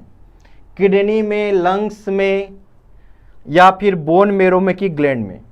तो ब्लड का फॉर्मेशन कहां पर होता है? यस, ब्लड का फॉर्मेशन होता है बोन मेरो में। एक अडल्ट में ब्लड का फॉर्मेशन बोन मेरो में होगा, और एक बच्चे की बात करें, फिटस की बात करें, तब आपको आंसर स्प्लीन लेना है, या फिर आप लीवर भी हो सकता है ऑप्शन में।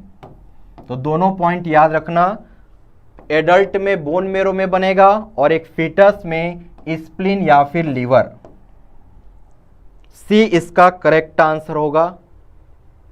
यह है बोन, और बोन में रेड बोन मेरो में बनता है blood cell, red blood cell, white blood cell और प्लेटलेट्स जो है। ठीक है, आप महाराष्ट्र डीआई के लिए फ्री में टेस्ट सीरीज के साथ भी ज्वाइन हो सकते हैं। ये बहुत ही इंपॉर्टेंट है आपके लिए टेस्ट को ज्वाइन करना, इससे आप पता चलेगा कितना कंपटीशन है। टाइम देख सकते हो, 10 बजे AM मॉर्निंग में आपका ये टेस्ट होगा, और सबसे इंपॉर्टेंट है ये टेस्ट आपका फ्री होगा, कोई पैसा नहीं देना पड़ेगा, ये आपका फ्री ऑफ कास्ट रहेगा। इसके लिए आपको GDC क्लासेस ऐप डाउनलोड कर लेना है, और इसके बाद सेकेंड स्टेप में प्लस का जो आइकॉन दिखेगा आपको ऐप में, इसको क्लिक करने के बाद आपको बेच कोड पूछेगा, तब आपको आंसर करना है MH। क्या डालोगे? MHDI, सब स्मॉल में रहेगा ना, कैपिटल मत कर देना। महाराष्ट्र का MHDI 25, ये बेच कोड आप इंटर करोगे और फ्री में आप ज्वाइन कर सकते हो टेस्ट को। नहीं, दोनों ऑप्शन में नहीं देगा। अगर स्प्लीन और लीवर दोनों ऑप्शन में दोगे तो किसको आंसर करना है? फर्स्ट आपको स्प्लीन आंसर करना है। आइए next, lymph differ from the blood. Blood और लिम्फ में क्या डिफरेंस है? लिम्फ को बोला जाता है आपका टिश्यू फ्लूइड, इसको क्या बोलते हैं? Tissue fluid. क्वेश्चन पूछ रहा है कि ब्लड और लिम्फ में क्या डिफरेंस है? No plasma, more red blood cell and less white blood cell, more white blood cell and no red blood cell, plasma without protein. क्या आंसर होगा? लिम्फ में क्या प्रेजेंट होता है? लिम्फ में प्लाज्मा प्रेजेंट होगा, और सबसे ज्यादा इसमें प्रेजेंट होता है व्हाइट ब्लड सेल, इसीलिए इसका नाम है इम्यून सिस्टम का पार्ट भी बोलते हैं। लिम्फेटिक सिस्टम को हम लोग इम्यून सिस्टम का पार्ट मानते हैं, क्योंकि इसमें क्या ज्यादा होता है? White blood cell. तो करेक्ट आंसर क्या लेना है? इसमें व्हाइट ब्लड सेल का कंसंट्रेशन ज्यादा होगा लिम्फ में, और यहां पर रेड ब्लड सेल एब्सेंट होगा। तो ब्लड और लिम्फ में यही डिफरेंस है, राइट? कि लिम्फ आपका टिश्यू फ्लूइड है और उसमें प्लाज्मा और सबसे ज्यादा कंसंट्रेशन व्हाइट ब्लड सेल का होता है। Next, which blood type is universal donor. ये बहुत कॉमन क्वेश्चन है, कोई गलत नहीं करेगा ऐसे क्वेश्चन को, कि which blood type is universal donor. Universal donor और यूनिवर्सल एक्सेप्टर क्वेश्चन पूछा जाता है। तो यूनिवर्सल एक्सेप्टर बोला तब आपको आंसर क्या करना है, ए बी पॉजिटिव, क्या लेना है, ए बी पॉजिटिव। और यूनिवर्सल डोनर बोले तो आपको आंसर लेना है ओ निगेटिव, ओ निगेटिव याद करना है। ओ सबको पता रहता है लेकिन स्पेशली याद करना ओ निगेटिव। तो ओ निगेटिव यूनिवर्सल डोनर होगा और universal acceptor A B positive होगा। तो डी जो कर रहे हैं उनका बिल्कुल करेक्ट आंसर है। पर्निशियस एनीमिया का मतलब क्या है, व्हाट इज पर्निशियस एनीमिया। हाँ, एंटीजन अब्सेंट होता है ओ ब्लड ग्रुप वाले में, कोई एंटीजन नहीं होगा, एंटीबॉडी दोनों होता है। करेक्ट आंसर क्या होगा, पर्निशियस एनीमिया मतलब हाई रेड ब्लड काउंट, इसी को तो पॉलीसाइथीमिया बोलते हैं, पॉलीसाइथीमिया। तो ये तो होगा ही नहीं। Destruction of the red blood cell maturation, death of red blood cell, white blood cell गलत है, इसको तो ल्यूकोपिनिया बोलते हैं। व्हाइट ब्लड सेल का काउंट का डिक्रीज होना को ल्यूकोपिनिया, पिनिया का मतलब डिक्रीज होना, तो एक ही ऑप्शन बच गया, ये इसका करेक्ट आंसर होगा। स्पेशली याद करना, विटामिन B12 की डिफिशियंसी की वजह से पर्निशियस एनीमिया होगा, विटामिन B12 की डिफिशियंसी की वजह से पर्निशियस एनीमिया होगा। रिजल्ट क्या होगा, destruction of red blood cell maturation. और कमेंट करके बताएंगे फोलिक एसिड की डिफिशियंसी की वजह से किस टाइप का एनीमिया होता है। एक बार जल्दी से कमेंट करके बताएंगे, फोलिक एसिड की डिफिशियंसी, विटामिन B9 की डिफिशियंसी से किस टाइप का एनीमिया होगा। यस, मेगलोब्लास्टिक एनीमिया होगा। किस टाइप का एनीमिया होगा, मेगलोब्लास्टिक एनीमिया। नेक्स्ट क्वेश्चन का आंसर करेंगे, बोन मेरो में डिफेक्ट आ जाए, बोन मेरो में डिफेक्ट आ जाए तो किस टाइप का एनीमिया होगा। सबका बिल्कुल करेक्ट आंसर आ रहा है, मेगलोब्लास्टिक एनीमिया, विटामिन B9 की डिफिशियंसी। नेक्स्ट क्वेश्चन मेरा क्या है आपका, बोन मेरो जहां पर ब्लड बनता है उसमें डिफेक्ट आ जाए तो किस टाइप का एनीमिया होगा, जल्दी से आंसर करेंगे।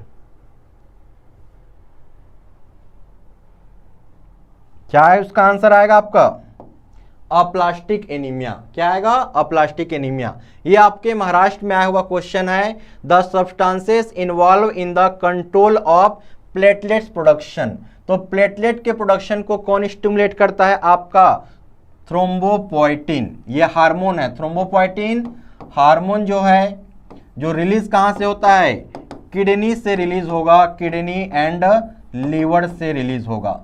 यहीं पर क्वेश्चन चेंज किया जाए तो इसका करेक्ट आंसर क्या होगा, थ्रोम्बोपोएटिन। यहां पर प्लेटलेट्स की जगह मैं लिख दूं रेड ब्लड सेल। अब आंसर करेंगे, इसका फिर करेक्ट आंसर क्या होगा, कमेंट करके बताओ। कौन सा हार्मोन है जो रेड ब्लड सेल के प्रोडक्शन को स्टिमुलेट करता है, फिर आपका आंसर क्या आएगा, इसका बिल्कुल करेक्ट आंसर है थ्रोम्बोपोएटिन। यस, तो इसका करेक्ट आंसर क्या होगा, एरिथ्रोपोएटिन हार्मोन। और ये भी रिलीज कौन कराता है, किडनी ही कराता है।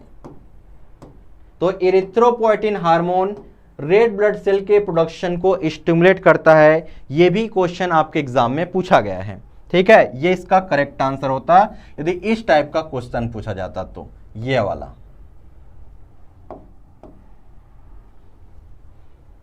बी इसका करेक्ट आंसर होगा। Next, in the clotting mechanism pathway thrombin activate factor, तो क्वेश्चन पूछ रहा है थ्रोम्बिन जो है ये कौन से फैक्टर को एक्टिवेट करता है, thrombin activate the factor. Correct answer क्या होगा इसका, यहां पर विटामिन के नहीं बोल रहा है, थ्रोम्बिन। तो थ्रोम्बिन जो है ये आपका 11 नंबर वाला, 8 नंबर वाला और 5 वाला और एक याद कर लो 13 नंबर, इनको ये एक्टिवेट करता है। तो थ्रोम्बिन एक्टिवेट करेगा 11 नंबर वाला क्लॉटिंग फैक्टर, 8 नंबर वाला, 5 नंबर वाला और 13 नंबर वाला। यहीं पर कई लोग का ऑप्शन आ रहा है तो विटामिन के का मैं लिख देता हूं। विटामिन के एक्टिवेट करता है आपका 2 नंबर वाला, 7 वाला 9 क्लॉटिंग फैक्टर और 10, इस तरीके से लिखा रहेगा 5 9 10। तो क्वेश्चन पूछा जाए विटामिन के जो है ये कौन से फैक्टर को एक्टिवेट करेगा, तब आपको आंसर करना है 2 7 9 10। यहां पर क्वेश्चन पूछा गया थ्रोम्बिन, तो आपका 11 8 5 और 13, राइट। तो इस तरीके से याद रखना है, ये भी वेरी आईएमपी है, एग्जाम में पूछा जाता है ये फैक्टर। और ऑप्शन में क्या देता है, ऑप्शन में देता है 5, तो 5 नहीं होगा, 2 को ऐड कर लेना, 2 को ऐड करोगे तो 7 होगा, ये दोनों को ऐड करोगे तो 9 होगा और 9 के बाद 10 होगा। इस तरीके से याद कर लेना, 2 7 9 9 के बाद 10।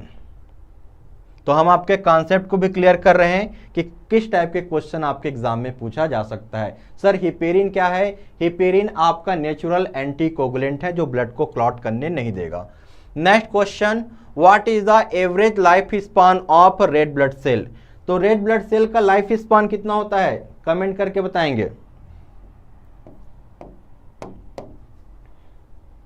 Yes 120 day. और 120 डे का मतलब क्या होता है, 120 डे मतलब आपका 4 मंथ।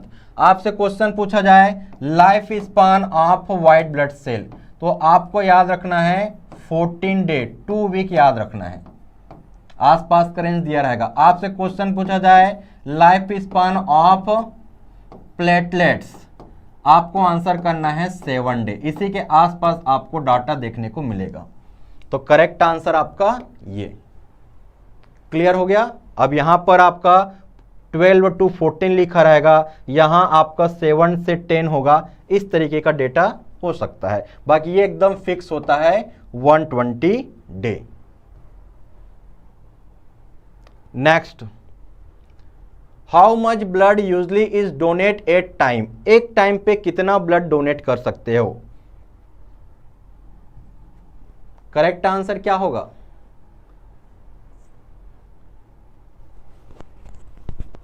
चेंजेस होता है व्हाइट ब्लड सेल का, न्यूट्रोफिल का अलग डे होता है, बट मैंने एक रेंज बताया आपको। तो करेक्ट आंसर आपको क्या लेना है, 1 यूनिट हम बोलते हैं ना, 1 यूनिट। अब 1 यूनिट का मतलब क्या होता है, 1 यूनिट मतलब 400 से लेकर, आप तो मोटे तौर पे याद रखें। अब कोई बोलेगा सर 350 भी तो होता है, 450 भी तो होता है, 500 भी हो सकता है। आप डायरेक्ट याद रखना 1 यूनिट मतलब 400 से लेकर 500 ml, बस इतना याद कर लेना।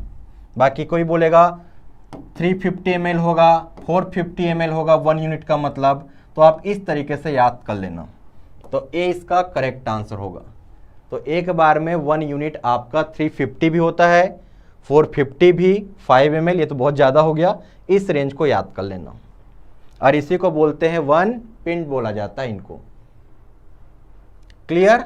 तो एक स्टैंडर्ड बात करें, during the standard blood donation 1 पिंड का मतलब अप्रोक्सीमेटली 470 से 500 ml होगा। एक स्टैंडर्ड की बात कर रहे हैं, लेकिन इतना ब्लड लेने नहीं देते हैं, ठीक है। कोई 350 देगा तो कोई 400 ml। ये ब्लड बैंक वाला डिसाइड करता है कि कितना उसको लेना है। और एक पिंड में लगभग 3 लोगों की जान बचाई जा सकती है। तो ब्लड जरूर आप लोग डोनेट करें, ठीक है, बहुत ज़रूरी है ब्लड डोनेट करना। यदि आप हेल्दी हैं, आपका हीमोग्लोबिन लेवल की मैं बात कर लेता हूँ। हीमोग्लोबिन लेवल आपके यदि इस रेंज में आ रहा है, पहले तो हीमोग्लोबिन ही चेक करेगा सामने वाला आपसे।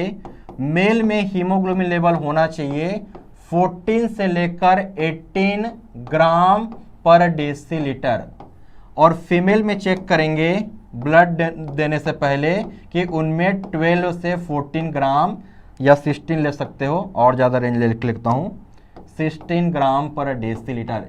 इतना हीमोग्लोबिन तो होना ही चाहिए, इससे कम हुआ तो ब्लड नहीं दे सकते हो। और वेट की बात करें तो वेट मिनिमम कम से कम 50 kg के तो होना ही चाहिए। इतना एक रिक्वायरमेंट होता है ब्लड देने के लिए। इस रेंज पे आपका हीमोग्लोबिन आएगा तब आपको 1 यूनिट ब्लड दे सकते हो आप। इससे नीचे आगे तो आपसे ब्लड नहीं लिया जाएगा। Next, haemophilia A haemophilia A किसकी वजह से होता है, कौन से फैक्टर में अब्सेंस की वजह से हीमोफीलिया ए होगा। तो करेक्ट आंसर क्या लेना है, तो करेक्ट आंसर आपका फैक्टर नंबर 8, ठीक है। हीमोफीलिया मतलब रॉयल डिजीज, इसी को क्या बोलते हैं, रॉयल डिजीज। इंग्लैंड की महारानी को हुआ था ये डिजीज जो है, ये एक जेनेटिक प्रॉब्लम है जिसमें ब्लड क्लॉट करने वाला नहीं है।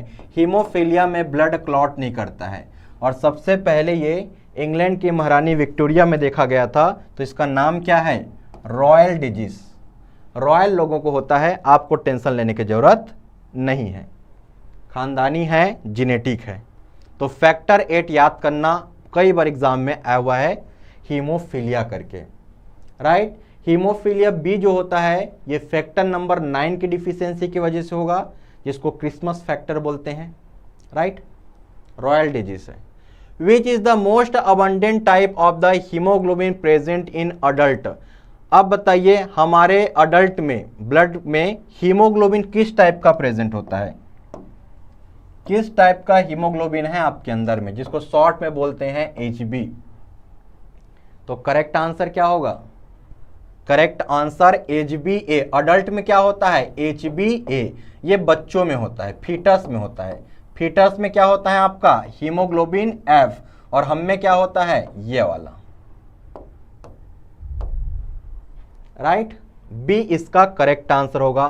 तो HbF का मतलब फीटस, फीटस का होता है आपका बच्चों में, राइट। और HbA2 जो होता है ये आपका माइनर में आता है। ये किस में आता है, माइनर कैटेगरी में आता है अडल्ट का, और सबसे ज्यादा आपका HbA होता है।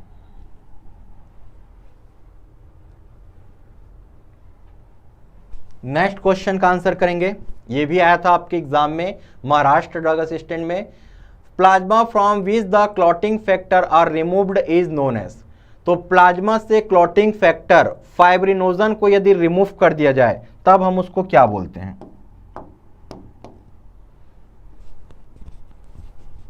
तो करेक्ट आंसर क्या होगा इसका, करेक्ट आंसर आपका सीरम। याद रखना, जब ब्लड से हम लोग क्लॉटिंग फैक्टर को रिमूव कर दें, क्लॉटिंग फैक्टर क्या होता है ब्लड का मेन, फाइब्रिनोजन, फाइब्रिनोजन। तो फाइब्रिनोजन को रिमूव कर दें, फिर उसको आप ब्लड नहीं बोलोगे, क्या बोलोगे, सीरम बोलोगे। बी इसका करेक्ट आंसर होगा। यहीं से आपसे एक क्वेश्चन और पूछ लेते हैं हम आपसे। क्वेश्चन का आंसर करेंगे, जब ब्लड से हम लोग रिमूव कर दें, किसको रिमूव कर दें भाई, ब्लड सेल को रिमूव कर दें, ब्लड सेल को रिमूव कर दें तब हम क्या बोलते हैं उसको। ब्लड से हम लोग blood cell, red blood cell, white blood cell और प्लेटलेट्स को रिमूव कर दें तब हम उसको क्या बोलेंगे। आंसर करेंगे जल्दी से। ब्लड सेल को हटा दें, रिमूव कर दें तब उसको क्या बोलेंगे, वेरी गुड। अब उसको क्या बोलते हैं, प्लाज्मा। प्लाज्मा मतलब होता है liquid part of blood, blood के लिक्विड पार्ट को बोलते हैं प्लाज्मा, जो लगभग 55% होता है, सबसे ज्यादा तो यही होता है।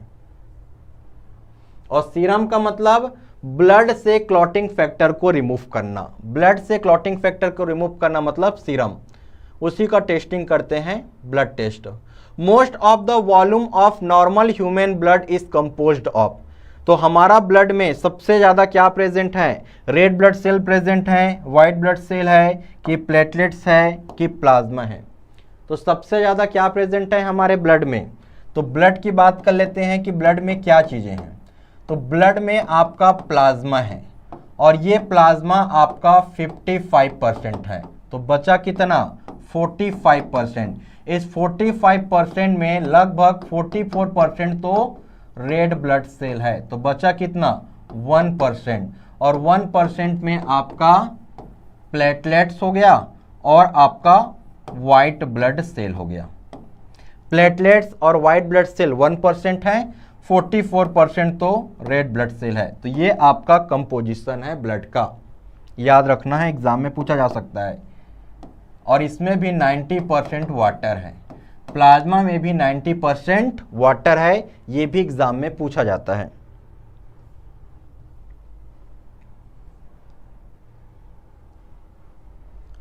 What are the main function of blood, blood का मेन फंक्शन क्या होता है? आपके सिलेबस में मेंशन है ब्लड का composition and function. Maharashtra DI के सिलेबस में मेंशन है ब्लड का कंपोजिशन, जो मैंने अभी आपको बताया है, और यहां पर आपसे काम पूछ रहा है तो ऑक्सीजन का ट्रांसपोर्टेशन करना, हार्मोन का ट्रांसपोर्टेशन करना, जो वेस्ट प्रोडक्ट है हमारे बॉडी का उसको किडनी के पास लेके जाना, ये सब काम होता है आपका ब्लड का। स्पेशली वाइट ब्लड सेल जो है ये प्रोटेक्शन प्रोवाइड करता है इन्फेक्शन से, और हमारा बॉडी टेम्परेचर को भी रेगुलेट करता है हमारा ब्लड, पीएच वगैरह को भी मेंटेन करता है ब्लड। तो correct answer all of above, D इसका करेक्ट आंसर होगा। ये आपका महाराष्ट्र ड्रग इंस्पेक्टर के लिए हमारा कोर्स भी चल रहा है, तो यदि आप एक्सपर्ट फैकल्टी के साथ अच्छा प्रॉपर गाइडेंस चाह रहे हैं जिससे आपका एग्ज़ाम निकल जाए, साथ ही साथ आपकी ये मॉड्यूल्स भी आपको देखने को मिलेगा, फुली कलरफुल बुक है, मज़ा आ जाएगा आपको पढ़ने में, तो आप हमारे साथ जुड़ भी सकते हैं। ठीक है, तो आप कांटेक्ट कर सकते हैं यदि आपको कोर्स परचेस करना है या फिर आपको स्टडी मटेरियल परचेस करना है। बस आपको पढ़ना है, ये इम्पॉर्टेंट है, चाहे सेल्फ स्टडी करें चाहे आप हमसे जुड़ के स्टडी करें। यहाँ पर आपको रिकॉर्डेड लेक्चर भी देखने को मिलेगा, लाइव क्लासेस भी हम आपको प्रोवाइड करेंगे। टेस्ट सीरीज तो मत पूछो, इतने सारे रहेंगे कि आप दे ही नहीं पाओगे, इतना सारा आपको टेस्ट सीरीज मिलेगा। यहाँ पर प्रीवियस ईयर में आए हुए क्वेश्चन और ई नोट्स भी आपको देखने को मिलेगा कोर्स में। नेक्स्ट बात करते हैं, आरआरबी के लिए भी बैच है, आप कांटेक्ट कर सकते हैं हेल्पलाइन नंबर पे। Next question, which blood cells fight against infection, जो डिजीज से इन्फेक्शन से प्रोटेक्शन देने का काम करता है। तो करेक्ट आंसर क्या होगा? ऐसा कौन सा ब्लड का सेल है जो डिजीज से हमें प्रोटेक्शन प्रोवाइड करता है, इन्फेक्शन से हमें प्रोटेक्शन प्रोवाइड करता है? हमारा बॉडीगार्ड कौन है, हमारा इम्यूनिटी कौन है, इम्यून सेल कौन सा है? तब आपको आंसर करना है white blood cell. Next question, which anticoagulant is most commonly used in the blood collection bag. इस तरीके का आपने देखा होगा ब्लड बैंक में बैग जिससे ब्लड को कलेक्ट करते हैं, तो यहाँ पर आप लोग कौन सा एंटीकोगुलेंट यूज करते हैं? बहुत अच्छा क्वेश्चन है। एंटीकोगुलेंट यूज करते हैं इस ब्लड बेस में जब कलेक्ट करने से पहले। तो करेक्ट आंसर क्या होगा? तो करेक्ट आंसर आपका EDTA नहीं होगा, सिट्रेट भी नहीं होगा, सी इसका करेक्ट आंसर होगा। सी का मतलब क्या होता है जी आपका? सिट्रेट। यही सिट्रेट जो है ये कैल्शियम के साथ बाइंड हो जाएगा और ब्लड को क्लॉट होने नहीं देगा, ब्लड को क्लॉट होने नहीं देगा। तो ये काम होता है आपका सिट्रेट का। पी का मतलब क्या होता है? पी का मतलब होता है फॉस्फेट। फॉस्फेट क्या करेगा? ये ब्लड के पीएच को मेंटेन करेगा, ये ब्लड के पीएच को मेंटेन करेगा, ये बात याद रखना। ब्लड के पीएच को मेंटेन कौन करेगा? फॉस्फेट बफर की तरह काम करेगा, फॉस्फेट बफर की तरह काम करेगा। डी का मतलब क्या होता है? डी का मतलब होता है डेक्सट्रोज। डेक्सट्रोज मतलब glucose.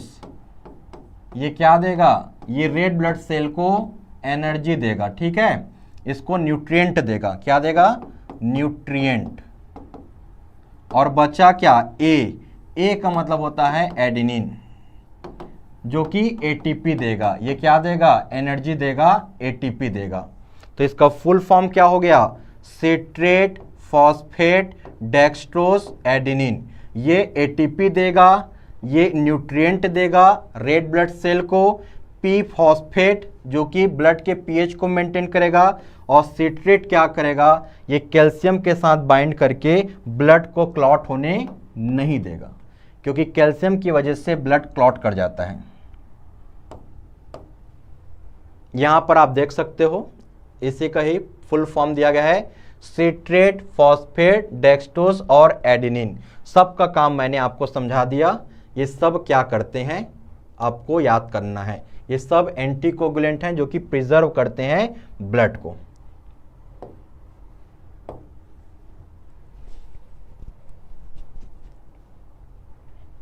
Next question, what is the storage temperature, कोई स्टोरेज का क्वेश्चन पूछ रहा था, आ गया क्वेश्चन।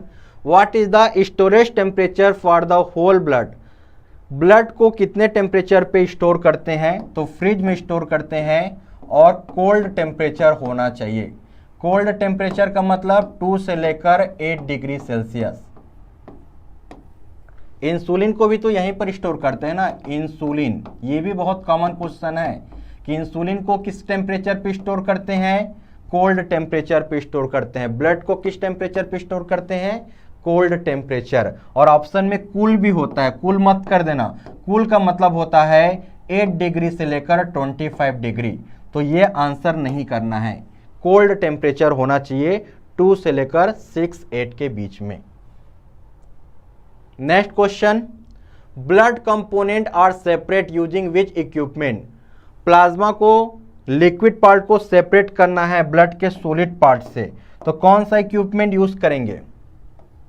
करेक्ट आंसर क्या होगा, ब्लड को सेपरेट करना है तो सेंट्रीफ्यूज यूज करते हैं। रेफ्रिजरेटर सेंट्रीफ्यूज की हेल्प से प्लाज्मा को और ब्लड सेल को सेपरेट कर सकते हैं। क्लियर हुआ कि ब्लड कंपोनेंट को सेपरेट करते हैं सेंट्रीफ्यूज की हेल्प से।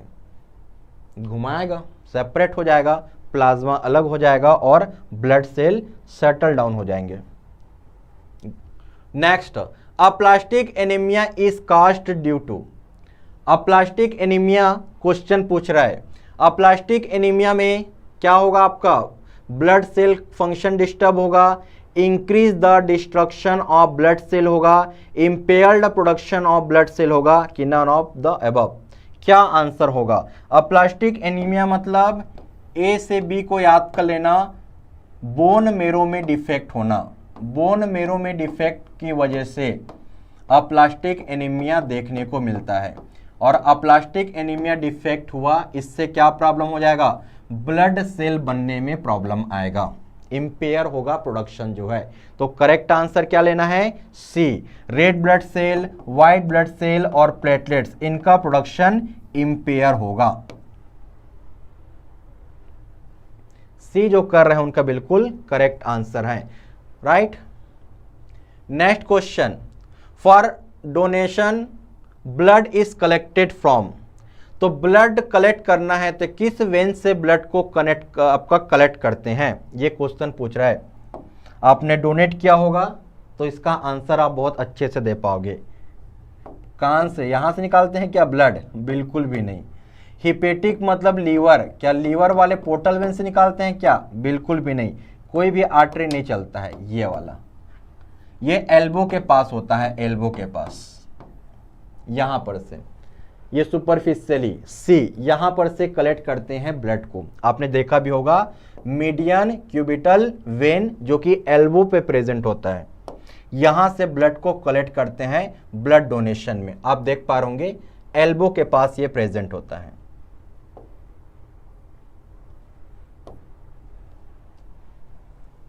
Next question, Which one of the solution is used in the sterile blood collecting container? अब जिस कंटेनर में ब्लड को कलेक्ट करना है तो वहां पर कौन सा एंटीकोगुलेंट आप यूज करेंगे, अभी हमने डिस्कस किया है। हाँ, मीडियन क्यूबाइडल वेन यहां पर होता है एल्बो के पास, वहीं से कलेक्ट करते हैं ब्लड को। तो करेक्ट आंसर क्या होगा, मैंने एल्कलाइन की तो बात ही नहीं किया था, अमोनिया होगा ही नहीं, कार्बोमेट होगा ही नहीं।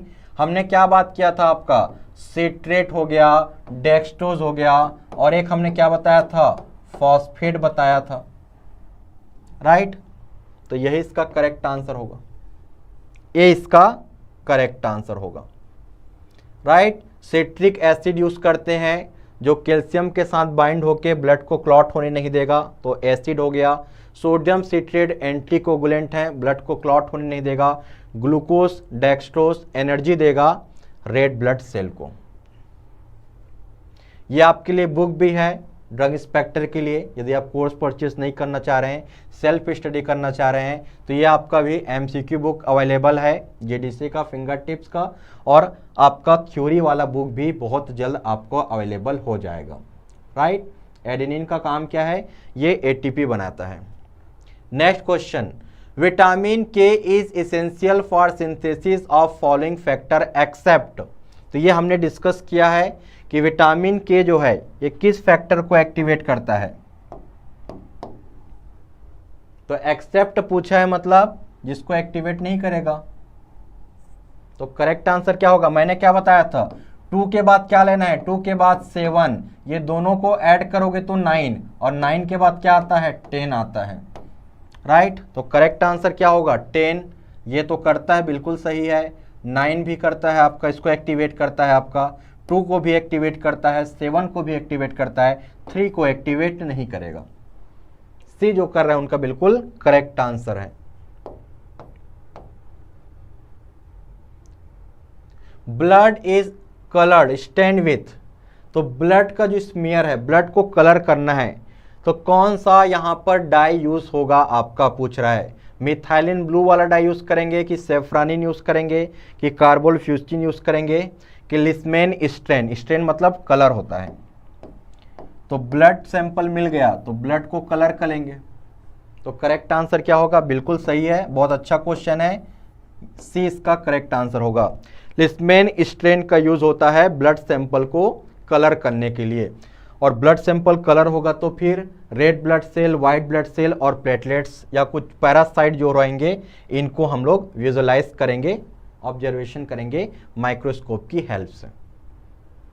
Next question, the blood donation is not acceptable from which of the following category of person. ठीक है, प्यूपिल्स की बात कर रहा है कि हम किससे ब्लड डोनेशन नहीं ले सकते हैं, एक्सेप्ट नहीं कर सकते हैं। अ पर्सन विथ हाइपरटेंशन, जिसको अब बीपी बढ़ा हुआ है, हाइपरटेंशन मतलब बीपी का पर्सन है, इससे ले सकते हैं। हेल्दी से तो ले ही सकते हो, जो प्रेग्नेंट वुमेन नहीं है उससे भी ले सकते हो, जिसके पहले से ही एनीमिक पेशेंट है। एनीमिक मतलब क्या होता है, इसके पहले ही बॉडी में ब्लड की कमी है, हीमोग्लोबिन की कमी है, इससे और क्या ब्लड लोगे। तो डी इसका करेक्ट आंसर होगा। एनीमिक पर्सन से, जिसमें पहले से ही रेड ब्लड सेल लो है, हीमोग्लोबिन का लेवल लो है, कैसे आप इनसे ब्लड ले सकते हो, इनको तो ब्लड देना पड़ेगा। ठीक है, चलिए आज का लास्ट क्वेश्चन देखते हैं। फादर कौन है, ब्लड ग्रुप का फादर कौन है, who discovered the blood group, जिसको हम फादर ऑफ ब्लड ग्रुप बोलते हैं। कौन है फादर ब्लड ग्रुप के, कार्ल लैंडस्टीनर। कार्ल लैंडस्टीनर, इनको बोला जाता है फादर ऑफ ब्लड ग्रुप। तो करेक्ट आंसर आपका बी होगा। तो काफी इंपॉर्टेंट क्वेश्चन मैंने डिस्कस किया है आज के सेशन में। ब्लड बैंक से रिलेटेड भी हमने जो क्वेश्चन आपको कराए हैं ना, कि ब्लड बैंक में जो ब्लड कलेक्ट करने वाले बैग में जो एंटीकोगुलेंट यूज करते हैं, ऐसे क्वेश्चन आपके एग्जाम में पूछा जा सकता है, क्योंकि आपके एग्जाम में ब्लड बैंक को स्पेशली फोकस किया गया है। तो जो मैंने आपको बताया था, डेक्सट्रोज, फॉस्फेट, सिट्रेट, एडेनिन, ये सब का कॉम्बिनेशन यूज करते हैं ब्लड बैंक में, ब्लड को कलेक्ट करने वाले बैग में। तो वो वाला क्वेश्चन आपके लिए इंपॉर्टेंट है। जो मैंने डाई बताया था आपको, ब्लड को कैसे कलर करते हैं, ये आपके लिए इंपॉर्टेंट है। ठीक है, बाकी तो red blood cell, white blood cell, ये सबसे रिलेटेड हमने क्वेश्चन, क्लॉटिंग फैक्टर से रिलेटेड हमने क्वेश्चन डिस्कस किए हैं, ये काफ़ी इंपॉर्टेंट होगा आपके लिए, और आगे हम इस तरीके का और भी सेशन आपके लिए लेके आएंगे। ठीक है सर, ये यूपीएससी डीआई के लिए भी काम आएगा। ब्लड तो बहुत कॉमन टॉपिक है, चाहे आप जीपेड हो या फिर बोल सकते हो फार्मा कॉम्पिटिटिव एग्जाम के लिए हेल्पफुल होगा। ठीक है सर, ये यूपीएससी डीआई में काम आएगा क्या, ये ओवरऑल जितने भी फार्मा कॉम्पिटिटिव एग्जाम है ये सब में काम आएगा। ब्लड वाला टॉपिक तो बहुत कॉमन है। ठीक है, मुलाकात करते हैं आपसे नेक्स्ट सेशन में। नेक्स्ट सेशन में फिर से सिंघम सीरीज में और भी हम क्वेश्चन को डिस्कस करेंगे, आपका कॉन्सेप्ट को क्लियर करेंगे। Thank you so much.